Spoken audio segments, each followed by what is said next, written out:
Kurds after that fateful October decision. Our James Longman brings us this exclusive report. 23-year-old Lazgin may never walk again. He's a Kurdish SDF soldier, and in October he was near the front lines when Turkey invaded northern Syria. We were in a house, we were in a group, and the airstrikes hit us. Lazgin was fighting a battle he doesn't believe he would have needed to if the US hadn't abruptly changed course. He paid a heavy price, but he's still alive. Hayal was a medic who was killed in an airstrike as he was getting the injured to safety. A family's life shattered in an instant. His father fears his son won't be the last casualty the Turks take. He fully expects Turkey to be back a second, third, fourth time, but he says they'll be resilient and ready. And we met Sheikh Humus Ali Ahmed, a fourth-generation baker who lost his home, his job, and his son. All this at the hands of the Turks, who'd been threatening the move for years. How do you feel when you see headlines that say things like the US betrayal of the Kurds? Our partnership is still strong now, as indicated, because we're standing right here in Syria with them, and we continue to work with them every day. Driving through here, you can almost forget this part of Syria had until recently escaped much of the conflict that's destroyed so much of the rest of the country. Thousands were injured, hundreds died during that deadly October Turkish invasion that outraged much of the world. Outrage because it only came after Donald Trump announced he'd be pulling all US troops, a stabilizing force, out of northern Syria. A decision made following a phone call with Turkey's president. I was going to do this 9 months ago, and we were not at 100%, but we were pretty close. Everyone said, can we get to 100%? Now I get to 100%. And they say, well, maybe we could stay longer. I say, well, when do we get out? There's got to be a time we get out. We have to bring our people back home. America's decision to leave blindsided the Kurds. They were proud to have fought and died alongside US troops in the long war against ISIS. They were on the front lines, rooting out the terrorist group from their last stronghold. We saw for ourselves 1 year ago the famed final battle at Baghouz. In the distance, not much to see because most of the town is flattened. That is where the fight is going on. And at night, the sky is lit up with rocket and gunfire. They'd celebrated victory just months earlier. Now the word on their lips was betrayal. So the administration backtracked. Some US troops did stay in Syria, but not before abandoning more than half of the territory in which they'd operated. The initial force of around 1,000, now down to half.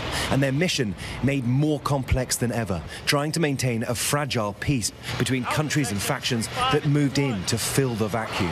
It's just, you get the sense of this kind of eerie stalemate having taken over in this part of Syria. This kind of situation which is so delicate, which if any of the parties move, it could all go up. You've got the Russians, the Turkish, the Syrian regime, and the Americans all sharing this space. And it's quiet for now, but at any moment, it could all change. And it did change. Just yesterday, American troops came under fire at a checkpoint from pro-Syrian regime militia, the US killing one during a tense gunfight. The Americans have a delicate task at hand, and we were given rare access to these US Army patrols in northeast Syria. They're here in part to ensure Russia, whose troops swooped in after the partial US withdrawal, now stays out of the areas controlled by the Kurds. We spoke exclusively to the commander of US Special Operations in Iraq and Syria. Right up where the Turks are. Yeah. It looks pretty delicate up there, with all the different moving pieces, the Russians and you guys, yeah, and the Syrians and the Turkish all occupying the same kind of quarter-mile space. It looks right. Yeah, there's some tight areas, but you know we have a pretty solid deconfliction protocol that we work with the forces up there. They understand who we are and what we're doing. Yeah. We're very clear with them where our areas are. A couple of run-ins with the Russians. They need to stay out of that area. We've had a few. US and Russian troops are involved in frequent standoffs. It's a constant game of cat and mouse in a region already fraught with danger. Must be pretty strange, though, to see you know, a Russian flag and an American flag up against one another in Syria? Oh, absolutely, absolutely. But we are focused on making sure that everything that is de-escalated. And that's not all they're here to do. It's the oil in this part of Syria that is being protected by the United States. You can see the US convoy that we turned up in there. But ultimately, the end goal is a political solution and possibly some kind of autonomy for the Kurds. And it's this oil that will make that autonomy possible. It's a small step in rebuilding the relationship with the Kurds after the October shock. But there is much work to be done. My son's friend called me to say he was dying, but we were busy running from the bullets. Ali was never able to recover his son's body. All he has left of him is his martyr's portrait and his 7-month-old daughter, Marianne. Miriam. The family, like too many in this country, now refugees in their own home. Inside me, a fire is burning. All we can do is cry. Some refuse to stay in these camps. It takes imagination to survive in Syria. A lot of people, when they got pushed out of their homes, didn't want to go to camps, so they made their way to places like this, schools. There are more than 60 of these derelict schools where families are living. But it is not a place of learning. It is cold and damp, and these kids haven't learned anything in months. شو اسمك؟ وفراد. اسمك ايه؟ وفراد. My name is Wafrad. It's very cute. All across this part of Syria are memories of October's war and the fallout it created. Yet another generation made homeless, yet more children fighting to survive. And looming on the horizon, perhaps yet more conflict to come. Nazgin has a long road to recovery. His only wish, to go abroad for treatment so he can rejoin his friends in the battles he knows aren't far away. Syria's Kurds have no nation to truly call their own, and they have many enemies. They're counting on their only ally to not let them down again. And James Longman joins us now live. James, this situation seems extremely precarious. Talk to us more about the things that U.S. troops are doing to try to not start an accidental war with the Russians.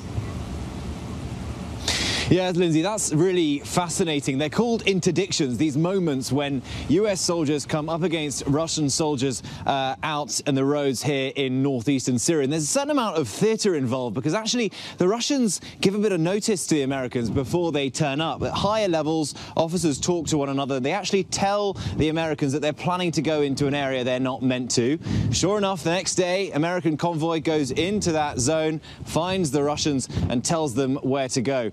Inside these convoys as well, on the Russian side, quite high-ranking officers, we're told, generals often as well. And so you have these rather human engagements. Yes, the geopolitical context is extraordinarily serious, but these kind of very simple engagements between one commander and another, one representing the United States, the other Russia, and using often Google Translate on their phones to try to communicate, and then off they go in their separate ways. But there is a malevolence to the Russian presence.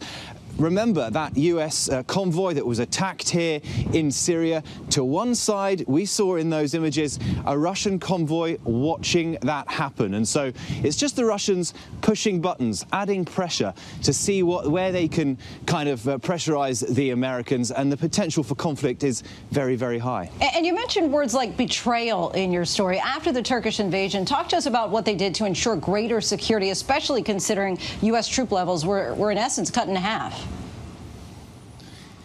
Yeah, so, I mean, look, the Kurds have to walk a fine line. They're always going to need some kind of relationship with President Bashar al-Assad, the regime of Bashar al-Assad. But I think it's fair to say, after the events of October, the Kurds were kind of pushed further in his direction. Just this week, there's been a Kurdish delegation in Damascus. The Russians are involved in this. They want to be a peace broker. It's just about other countries inserting themselves in spaces that the Americans have moved away from. And you spent time with the troops. What can you tell us about how they feel about these new realities on the ground?